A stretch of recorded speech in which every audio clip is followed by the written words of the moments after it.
Alors moi j'ai regardé ce film, Le cœur de l'homme. Il y a quelque chose qui m'a énormément touché. C'est que parfois on peut se dire mais c'est qui Dieu? Est-ce qu'il est vraiment là? Est-ce qu'il est loin? Est-ce qu'il paraît pas un peu parfois comme le père Fouettard? On ne sait pas trop qui il est. Ce film il m'a rappelé que Dieu était quelqu'un qui était absolument partout, absolument là où j'étais. À chaque fois il m'accompagnait et il était dans une relation d'amour avec moi qui était sans cesse. Mais une relation qui finalement était très libre. Dieu me donne la possibilité de faire mes propres choix, d'être dans ma vie de tous les jours, mais il sera toujours présent pour pouvoir m'accompagner. Et quand je suis au bord du gouffre, il est toujours là pour m'en sortir. Ce qui m'a le plus bouleversé, c'est de voir comment le film montre que le Père, qui symbolise Dieu, est avec son Fils pour aller le chercher lui-même là où il est tombé et ne s'éloigne pas de lui, bien au contraire. Mais il va le chercher là où il est. Ça, c'était vraiment bouleversant.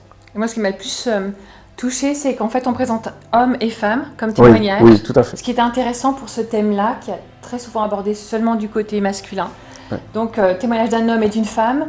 Et on voit la détresse dans laquelle ils étaient. Puis on sent, avec la musique derrière, les regards du père, extraordinaire.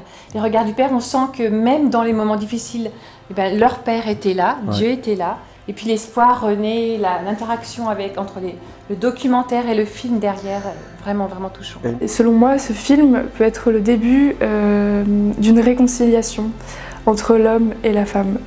Parce que c'est très rare de pouvoir voir profondément dans le cœur de l'homme, de pouvoir entendre son intimité, de pouvoir entendre la honte qu'il vit, la culpabilité qu'il subit.